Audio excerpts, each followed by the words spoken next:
नमस्कार मित्रांनो, स्वागत आहे तुमचं आपल्या परीक्षा फॉर्म्युला या यूट्यूब चॅनलवर। आज आपण आपत्ती व्यवस्थापन म्हणजेच डिझास्टर मॅनेजमेंट याविषयी संपूर्ण माहिती बघणार आहोत। सर्व शासकीय परीक्षांमध्ये सिलेबसमध्ये हा टॉपिक ॲड केला गेला आहे, ज्यामुळे येणाऱ्या सर्व परीक्षेमध्ये यावर 1 किंवा 2 प्रश्न नक्की येणार व ते प्रश्न आपल्या हातून चुकू नये त्यासाठीच आम्ही आपल्यासाठी अत्यंत सोप्या पद्धतीने हा पॉईंट कव्हर केला आहे।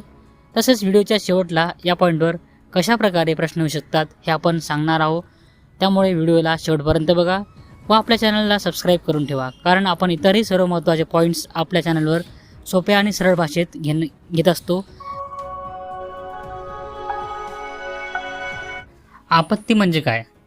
तर आपत्ती म्हणजे अशी घटना की ज्यामुळे अगदी आकस्मिकपणे प्रचंड जीवितहानी व अन्य प्रकारची हानी संभवते, जसं की नद्यांना येणारा पूर, ओला व कोरडा दुष्काळ, वादळे, भूकंप, ज्वालामुखी या काही नैसर्गिक आपत्ती होय। यामुळे अचानक समस्या निर्माण होते व प्रचंड जीवितहानी होते। तसेच मालमत्तेचे नुकसान व अनेक प्रकारच्या हानी संभवते, यालाच आपत्ती म्हणतात। आपत्तीचे मुख्य 2 प्रकार आहेत, ते म्हणजे नैसर्गिक आपत्ती आणि मानवनिर्मित आपत्ती। तर चला आता बघूया आपण नैसर्गिक आपत्ती म्हणजे काय आणि मानवनिर्मित आपत्ती म्हणजे काय। आपत्तीचा पहिला प्रकार आहे नैसर्गिक आपत्ती। ज्या आपत्तीमध्ये मानवाचा कुठलाही प्रकारे हस्तक्षेप नसतो, घडणारी घटना ही पूर्णतः निसर्गावर अवलंबून असते, अशा आपत्तीला नैसर्गिक आपत्ती असे म्हणतात। म्हणजे यामध्ये मानव कुठलाही प्रकारचा हस्तक्षेप करत नसतो। म्हणजे अचानक येणारा महापूर, भूकंप, सुनामी, वादळ हे माणसाच्या हातामध्ये नाही आहे, यामुळेच याला नैसर्गिक आपत्ती असे म्हणतात। यामध्ये मानवाचा हस्तक्षेप कुठेही नसतो मित्रांनो। नंतरचा प्रकार आहे मानवनिर्मित आपत्ती। म्हणजेच मानवाच्या हस्तक्षेपातून निर्माण होणारी आकस्मिकपणे घडणारी दुर्दैवी घटना म्हणजे मानवनिर्मित आपत्ती होय। म्हणजे उदाहरण याचं बघा, रासायनिक गळती, धोकादायक वस्तू, स्फोटके, रासायनिक किंवा जैविक हल्ले, आण्विक स्फोट, रेल्वेचा अपघात, विमान अपघात किंवा भूजल प्रदूषण हे सर्व मानवांच्या चुकामुळे घडणाऱ्या आपत्ती आहे।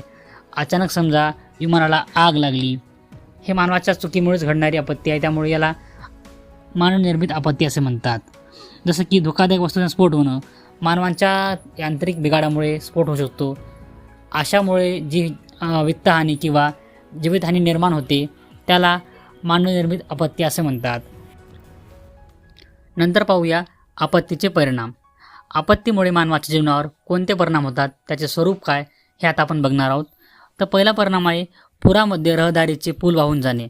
एखादा पूर आला मोठा की ज्या रस्त्यावरून लोक इजा करतात त्या पुलाची नुकसान होते व पूल तुटतो, त्यामुळे रहदारी कमी होऊन जाते। नदीकाठच्या गावामध्ये पाणी शिरणे, नदीकाठी जे गावं असतात त्या गावामध्ये पाणी शिरून प्रचंड जीवितहानी होऊ शकते किंवा वित्तहानी होऊ शकतात। तिसरा नंबर आहे अन्नाची तूट निर्माण होणे। एखाद्या गावामध्ये महापूर आल्यास त्या गावामधील अन्नधान्य याची नासाडी होऊन त्या गावामध्ये अन्नाची कमतरता निर्माण होऊ शकते। भूकंपामध्ये घराची पडझड होत असते, जमिनीला भेगा पडतात। आपल्या देशाच्या अर्थव्यवस्थेवर खूप मोठा परिणाम होतो। आपल्या देशावर आर्थिक संकट ओढवते, गरिबी निर्माण होते, तसेच मोठी जीवित व वित्तहानी आपत्तीमुळे निर्माण होते। हे सर्व परिणाम आपल्याला मानवी जीवनावर बघायला मिळतात। आपत्तीपूर्व व्यवस्थापन। आपत्तीपूर्व व्यवस्थापन म्हणजे मित्रांनो काय की आपत्ती येण्यापूर्वी घेण्यात येणारी संभाव्य काळजी म्हणजे आपत्तीपूर्व व्यवस्थापन होय। जसं की आपत्तीप्रवस्त किंवा आपत्तीप्रवण भूभागाची ओळख करून घेणे। ज्या भागामध्ये आपत्ती नेहमी येत असतात त्या भागाची ओळख करून घेणे, त्या भागामध्ये अधिक सुविधा पुरवणे, त्या भागामध्ये प्रशिक्षण देणे, हे सर्व काम याच्यामध्ये येते। दुसरं आहे मित्रांनो हजार्ड मॅपद्वारे आपत्तीच्या संभाव्य ठिकाणाची माहिती करून घेणे। हजार्ड मॅप एक यंत्रणा आहे मित्रांनो, ज्यामध्ये आपत्ती नेमकी कोण्या भागात घडू शकते याची कल्पना यामध्ये येऊ शकते, त्यामुळे आपल्याला आपत्तीवर व्यवस्थापन करणं अधिक सोपं जाईल। तिसरं आहे मित्रांनो आपत्ती व्यवस्थापनासाठी विविध प्रशिक्षण घेणे। म्हणजे विविध स्तरावर जसे की ग्रामीण पातळीवर, तालुका पातळीवर, जिल्हा पातळीवर आपत्ती व्यवस्थापनाबाबत प्रशिक्षण घेणे गरजेचे आहे, जेणेकरून लोकांना आपत्तीबाबत माहिती मिळेल, आपत्तीवर कशा प्रकारे ताबा मिळवता येईल याची माहिती होईल। चौथा आहे मित्रांनो सर्वसामान्य माणसामध्येही आपत्ती व्यवस्थापन व निवारण याची जाणीव करून देणे। सर्वसामान्यापर्यंत आपत्तीची तीव्रता, आपत्ती काय असते याची माहिती लोकांपर्यंत पोहोचली पाहिजे, हे म्हणजेच आपत्ती व्यवस्थापन होय। आता पाहूया आपत्ती व्यवस्थापनाचे उद्देश। तर पहिला उद्देश मित्रांनो आपत्ती काळात मानवी समाजावर ओढावलेली जीवितहानी दूर करणे व त्यातून लोकांची सुटका करणे. नंतर आपत्तीग्रस्तांचे पुनर्वसन योग्य पद्धतीने केले जाणे. जीवनावश्यक वस्तूंचा आपत्तीग्रस्त लोकांना पुरवठा करणे आणि मानवी जीवन पूर्वस्थितीत आणणे हे आपत्ती व्यवस्थापनाचे मुख्य उद्देश आहे. आपत्ती व्यवस्थापन कायदा 2005 या कायद्याची खूप मोठी भूमिका आहे मित्रांनो.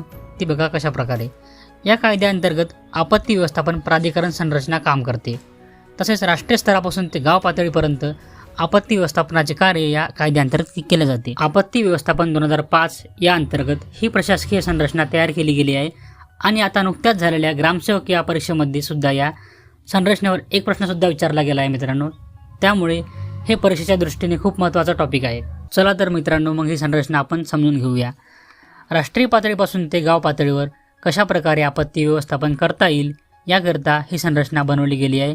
त्यामध्ये राष्ट्रीय पातळीवर आपत्ती व्यवस्थापनाचं काम हे राष्ट्रीय आपत्ती व्यवस्थापन प्राधिकरण करत असते व त्याचे अध्यक्ष हे पंतप्रधान असतात. आणि राज्य पातळीवर राज्य आपत्ती व्यवस्थापन प्राधिकरण हे आपत्ती व्यवस्थापनाचे काम बघते. त्याचे अध्यक्ष हे मुख्यमंत्री असतात. त्यानंतर जिल्हा आपत्ती व्यवस्थापन प्राधिकरण हे जिल्ह्याच्या ठिकाणी राहून जिल्ह्यावरील आपत्ती व्यवस्थापनाचे काम बघते. त्याचा अध्यक्ष असतो जिल्हाधिकारी. व तालुक्याच्या ठिकाणी मित्रांनो असतो तहसीलदार. तहसीलदार तालुका आपत्ती व्यवस्थापन प्राधिकरणाचा मुख्य असतो आणि तो तालुक्याचे काम बघत असतो. त्यानंतर मित्रांनो, मला कमेंटमध्ये सांगा की गाव पातळीवर कोण कार्य करत असेल, तुम्ही मला नक्की सांगा. आता आपण आपत्ती व्यवस्थापन यावर विचारले जाणारे महत्त्वाचे प्रश्न घेणार आहोत. हे प्रश्न खूप महत्त्वाचे असणार आहे मित्रांनो, कारण की हे प्रश्न बरेचदा खूप साऱ्या परीक्षेमध्ये विचारले गेलेले आहे. त्यामुळे तुम्ही हे प्रश्न वाचून नक्की जा. पहिला प्रश्न आहे मित्रांनो, कोणती संस्था भारतातील आपत्ती व्यवस्थापनाची सर्वोच्च प्राधिकरण आहे? त्याचं उत्तर आहे मित्रांनो NDMA. नंतर राष्ट्रीय आपत्ती व्यवस्थापन प्राधिकरण कोणत्या मंत्रालयाच्या अंतर्गत येते? याचं उत्तर आहे मित्रांनो गृह मंत्रालय. त्यानंतर भोपाळ गॅस दुर्घटनेनंतर कोणता कायदा लागू करण्यात आला? त्याचं उत्तर आहे मित्रांनो पर्यावरण संरक्षण कायदा हा भोपाळ गॅस दुर्घटनेनंतर लागू करण्यात आला. त्यानंतर भारतात त्सुनामी चेतावणी केंद्र कुठे आहे? त्याचं उत्तर आहे मित्रांनो हैदराबाद. 5 नंबर, भारत सरकारने आपत्ती व्यवस्थापन कायदा केव्हा मंजूर केला? हा प्रश्न खूप महत्त्वाचा आहे. खूप साऱ्या परीक्षेमध्ये हा प्रश्न विचारला गेला आहे. त्याचं उत्तर आहे मित्रांनो 23 डिसेंबर 2005 साली भारत सरकारने आपत्ती व्यवस्थापन कायदा हा मंजूर केला होता. त्यानंतर लातूरचा भूकंप महाराष्ट्रात कोणत्या वर्षी आला? त्याचं उत्तर मित्रांनो 1993 मध्ये लातूरचा भूकंप हा महाराष्ट्रात आपल्या आला होता. भारतात राष्ट्रीय आपत्ती व्यवस्थापन संस्था कुठे आहे? तर याचं उत्तर मित्रांनो नवी दिल्ली. नवी दिल्ली येथे राष्ट्रीय आपत्ती व्यवस्थापन संस्था आहे. त्यानंतर आंतरराष्ट्रीय नैसर्गिक आपत्ती निवारण दिन म्हणून कधी साजरा केला जातो? त्याचं उत्तर आहे मित्रांनो 13 ऑक्टोबर रोजी आंतरराष्ट्रीय नैसर्गिक आपत्ती व्यवस्थापन दिन म्हणून निवारण दिन म्हणून साजरा केला जातो. भारताची पहिली आपत्ती व्यवस्थापन योजना कोणी प्रसिद्ध केली? हा चांगला प्रश्न आहे मित्रांनो. GK वर सुद्धा आपल्याला येऊ शकतो. तर याचं उत्तर आहे मित्रांनो नरेंद्र मोदी. नरेंद्र मोदी भारताचे पंतप्रधान आहे. त्यांनी आपत्ती व्यवस्थापन योजना प्रसिद्ध केली आहे. त्यानंतर भारतात चक्रवादळाचा मागोवा कोणत्या उपग्रहाद्वारे घेतला जातो? त्याचं उत्तर आहे मित्रांनो इनसॅट. इनसॅट हे उपग्रह आहे ज्यामध्ये चक्रीवादळ कधी येणार, चक्रीवादळाचे स्वरूप कसे असेल याबाबत माहिती दिल्या जाते. तर हे 10 प्रश्न मित्रांनो खूप महत्त्वाचे आहे परीक्षेच्या दृष्टीने. त्यामुळे सर्वांनी याचा अभ्यास करा. आणि आम्ही तुमच्यासाठी अशाच प्रकारे स्पर्धा परीक्षेच्या दृष्टीने महत्त्वाचे टॉपिक्स कव्हर करण्याचा प्रयत्न करत असतो. त्यामुळे चॅनलला सबस्क्राईब करून ठेवा आणि लाईक बटनला दाबायला विसरू नका. धन्यवाद.